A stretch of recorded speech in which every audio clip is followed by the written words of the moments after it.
Hey, it's Stu, and this was going to be a book review.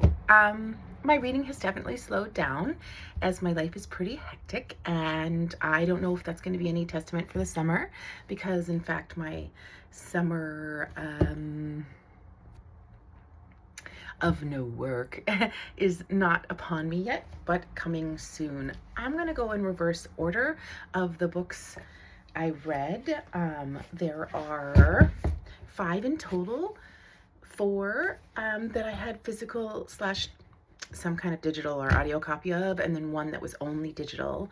The last book that I finished was The Blue Haze by Nicola Griffith, and this is one of the books that I got 10 for $5, and that rummage is a great joy, and also the discernment is less than in other instances, and I'm definitely the most exploratory in that case because I'm trying to get those 10 books, and sometimes I get them home and I read some of the chapter or read the back and decide it's not for me.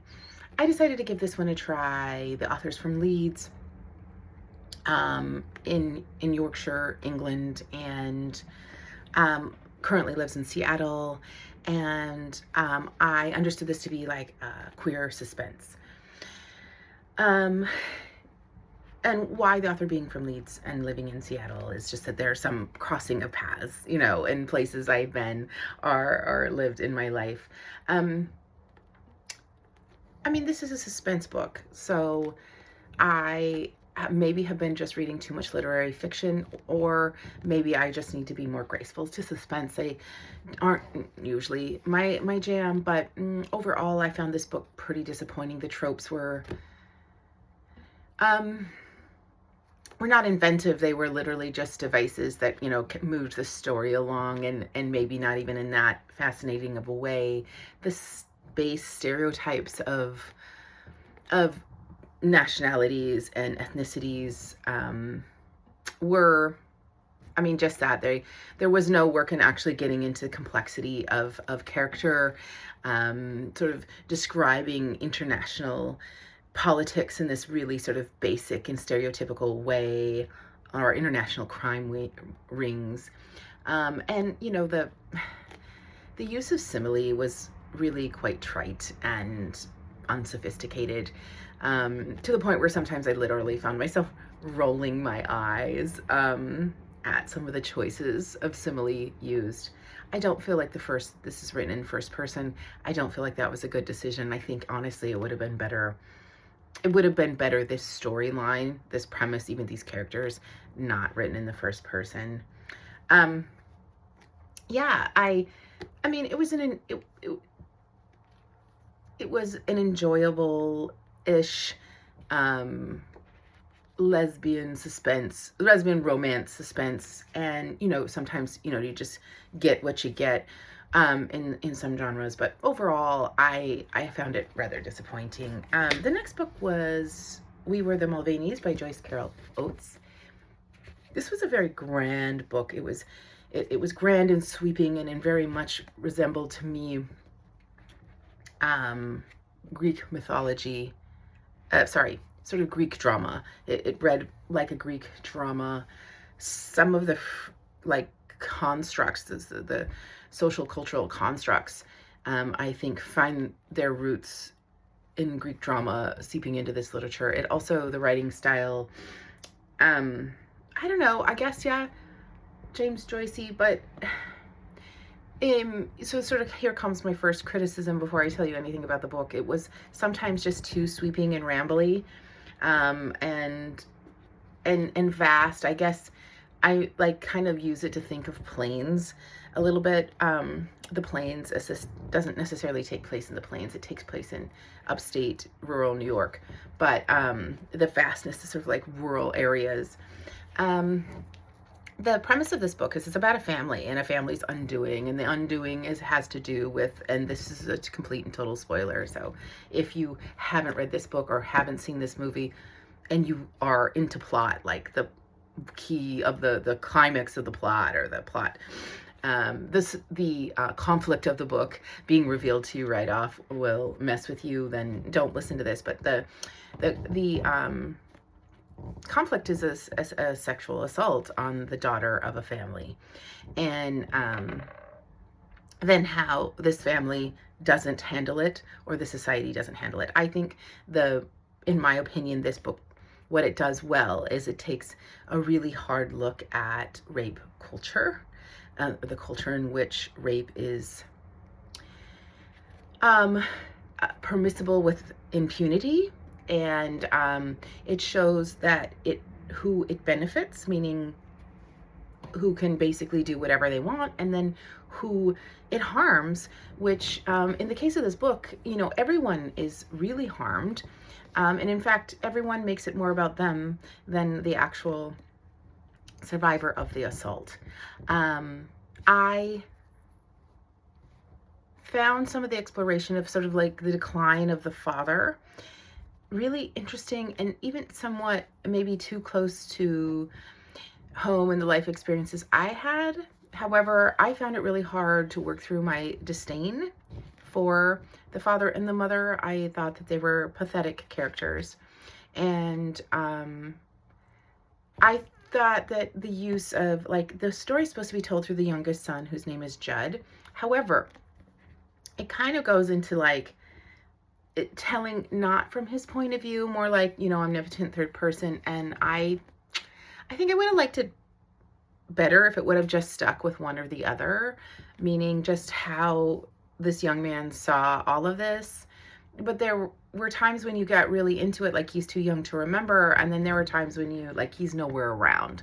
So he doesn't know what his brother Patrick is thinking, right, or doing, and instead of him sort of narrating it as a speculation or of how he thinks his brother would react, it goes more right into a third person narrator telling that story. Let me see. I liked the also criticism of religiosity, and I think that Joyce Carol Oates very much is doing that. I think she's really positioning religiosity and religion as problematic in the perpetuation of what I've previously called rape culture. And I think that plays out in sort of several and well explored and a little bit complex ways in this book. This book was very long, like I said, and very sweeping and trauma triggering. So I found it a very decent read. There were sometimes some of Joyce Carol Oates' writing was quite compelling, and at other times I was like, I felt kind of just mucking around in it. And yeah, this is a traveling book. So I've logged it in this traveling book website, which is bookcrossing.com. I've logged it where I picked it up and where I plan to put it, which is either going to be in Oregon, where I'm traveling this weekend, or at the library. I've never visited the airport's little free library. I've never visited it before, so I think for a traveling book, that would be a good place to put it. The next book was, I read that I finished before, I'm going in reverse order, was quite a bit better than those other two books in my estimation. The Great Believers by Rebecca Makkai. I think it is kind of told like a quilt, and I kind of envisioned, because this book, its central theme is about the AIDS crisis. One of its central themes is about the AIDS crisis in the 1980s in Chicago. And one of the things that Rebecca Makkai says in the author's note is that she really, and then there's some interview with her at the end where she talks about her process of writing this book. And she said that, the AIDS crisis really affected Chicago, and it hadn't really been well represented in much literature or storytelling about it. In this book, we follow two timelines and kind of two narratives. One, which is in the 80s, where we get to know characters who are afflicted with the AIDS crisis in multiple ways, and one of them is by dying horrible deaths, and the other is by worrying about the politics around it, and being estranged from their families because of their queer identities and or because of AIDS, and oftentimes dying alone. And then the second timeline is in 2015, which is around, or 2014, which is when this book was written, and it takes place in Paris, and it's kind of the multi-generational consequences of estrangement from family and what that can look like, but also some reflection of the survivors of the 1980s AIDS crisis in Chicago. I mean, the crisis wasn't clearly only just in Chicago, it's just that that's what this book explores.